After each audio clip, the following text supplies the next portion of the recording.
I was offered $5,000 for a video, but this was when I was like 19. I was like, double it, and I'll walk outside and I'll give it to a homeless person. And they're like, no, you won't. And I was like, double it. And I was like pacing around my neighborhood for 3 hours convincing this guy, like on the phone, just double the money. I promise the video will go viral and I'll give it to homeless person. I was like, $10,000 just looks better in a title. It'll get more views. I promise your app will do better. A lot of times people, oh boy, it's like they think their videos are better than they are, honestly.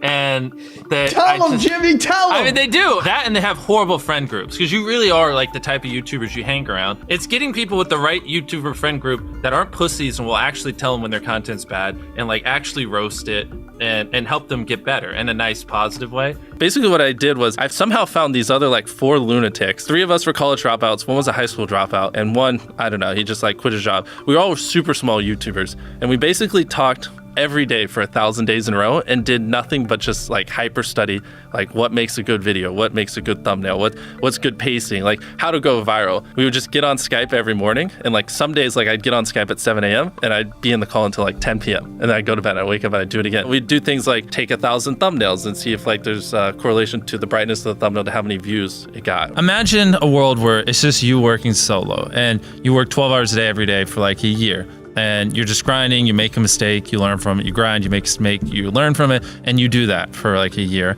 And then imagine a different world where you have 4 friends who are also equally grinding in something similar. Friend number 1 makes a mistake on Friday, he teaches the other 4 people. Friend number 2 makes a mistake the next week, teaches everyone. And then like you're all learning from each other's mistakes. You're all constantly studying 24/7 and downloading each other. Like after a year, you're like 2 years ahead of the guy who was just solo. Do you frequently go that far out of your way to capture the thumbnail? Yeah, I mean, of course, everyone should. If people don't click, they don't watch. So you want to give them something to click. Something a lot of people forget is like unsuggested on phones, thumbnails are really fucking small. So like people are editing thumbnails full blown on their computer, and when you shrink it down, you can't see. We try to all around be above the rest. Anyone can clickbait, but you do actually like deliver on it. We say we put 100 million Orbeez in the backyard, we put 100 million Orbeez in the backyard. Your title and thumbnail set expectations. Like what you're saying is like, I like bananas. And what you need is bananas are the best goddamn food on the planet. Like that's the type of opinion you need. Like you need something like how to get 100 million views on YouTube, or not even that, that's not strong enough. You need something that makes people go, what the fuck? What the fuck did he say in that video? What the fuck? I need to know. At the very beginning of the video, to minimize drop-off, you want to assure them that those expectations are being met. If you're putting 1 million Orbeez in a pool, don't start the video with you shopping for, you know, your mom's birthday present. At the beginning of the video, just say, this is 100 million Orbeez. We're gonna fill this pool and this entire backyard with them. Match the expectations, and then you want to exceed them. So you want to assure people that what they clicked on is what they're getting, and then blow their mind and be like, but you're also getting even more. Anytime you say the word algorithm, just replace it with audience. The algorithm didn't like that video? No, the audience didn't like that video. If I wasn't retaining a viewer, just would it make sense for you to promote it? Why would you promote a 10-minute video that people watch on average a minute and a half? I mean, every video, even the stupid ones, I learned something, you know, and that's something I try to make a very big point of, is like, no matter how bad we mess up, like we sometimes have videos that have horrible retention. It's just like, as long as you learn from it, it's not the end of the world. Every YouTuber says it. It's like no one will ever be able to replicate my style. I gotta edit it, but newsflash, someone can. It's actually not as difficult as you think. It was good that I got a really strong foundation on how YouTube works and how the style of videos I wanted and everything before I scaled up the team, if that makes any sense. I just want to make sure that's clear, because I've seen people try to build the team without foundation and knowing how to do well. I know that if we film this video, it will do well, just because I've spent a decade of my life hyper obsessing over YouTube and I have a good pulse on it. But if you didn't have that, then you wouldn't know. Like you wouldn't be able to spend $4 million on a Squid Game, because you might lose $2 million and then you can't pay your people. But of course, yeah, if I didn't have these people, I couldn't do half the stuff I do. For the last like 8 or 9 years, like every dollar I've made, I just spent it the next month on content. And I just did that every single month, and it just kept getting bigger and bigger, and here we are. Since I was 13, there probably hasn't been a single hour that's gone by that I've been awake where I haven't thought about YouTube. Like, I'm just focused on making the best videos possible, period. I don't care about making money. I don't care about time. I don't care about anything. I just want to make the best videos on the planet. Literally all the algorithm does is reflect what the people want to a T. And if you deny that, you just make terrible videos and are trying to find a scapegoat. We do our videos in other languages as well. If you Google it, it's like only whatever, less than 10% of the world speaks English. So 90% of the world can't even enjoy your content. And when I realized that, I was like, wait a minute, 90% of the world can't even watch this stuff. Like, we just started doing this like 6 months ago, and it's crazy like how viral some of these videos Wow, are going. 51 million. In Spanish, the guy who does my dubs is the same guy who dubbed Spider-Man. We managed to convince him. So a lot of those comments are like, why does he sound like Spider-Man? Or is MrBeast Spider-Man? To me, what's important is click-through rate, getting people to click on your video, and then average view duration, average view percentage, or just relative retention, and having them watch it. A lot of creators think click-through rate is just like the title and thumbnail and did they click it, but a lot of it too is did they enjoy your last video? Because if someone watches a video of yours and they loved it, you can bet the next time you're recommended, their chance of clicking is a lot higher. Sometimes we're filming for 3 or 4 days, like 10 hours a day,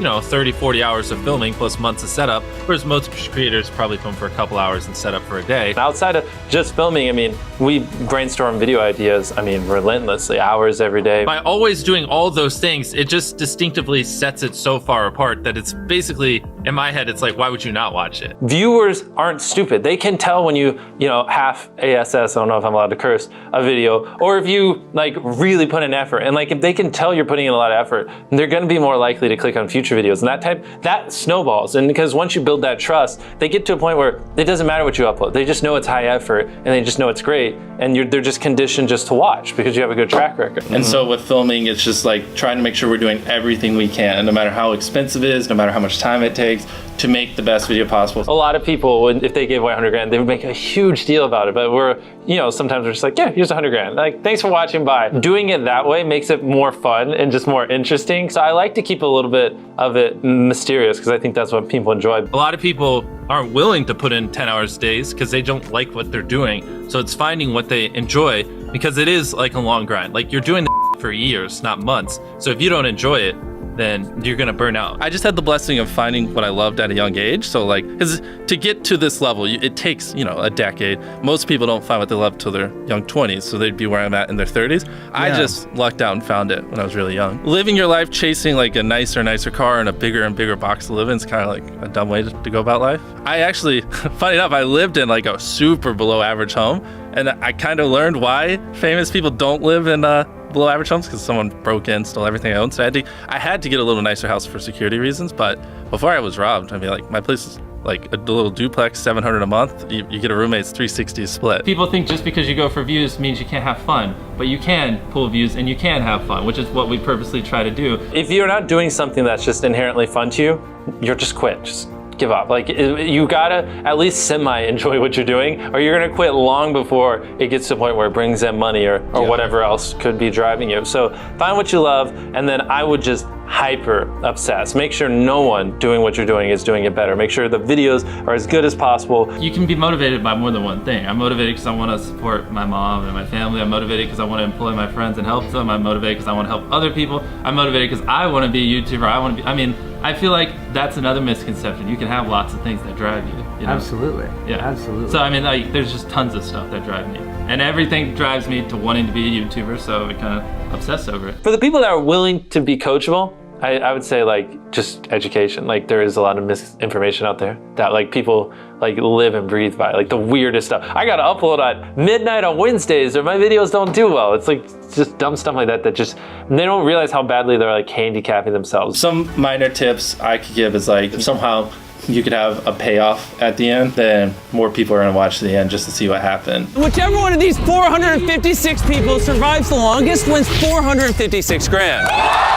Cut out all dull moments, try not to over-explain things. If a camera just sits on me and I'm just talking for 20 seconds, it doesn't hold retention as well as, maybe me talking and other footage popping up. It's much easier to get 5 million views on one video than 50,000 views on 100 videos. It takes way less effort to get 5 million views on one video. Back then, which I think small YouTubers should do, is I would reply to every single comment. And so I think a few people caught on that I would always reply. And so some people would just be like, I wonder how long it'll take for him to reply. So that was a lot of my comments when I was smaller, but at least it kept him coming back. In your analytics, and most of you probably know this, audience retention. You can see where people click off. Just literally go through your last 50 videos, write down where everyone clicked off, and then just don't do those things again. But wait a minute, MrBeast. What if I don't know how to actually improve my average view duration? How do I know where to start? What if I'm just a noob? Well, in order to better retain your viewers, it's first helpful to have a really deep understanding of how they experience YouTube, to put yourself in their shoes. And in this video, I explain 5 simple steps that will help you do just that. Check it out.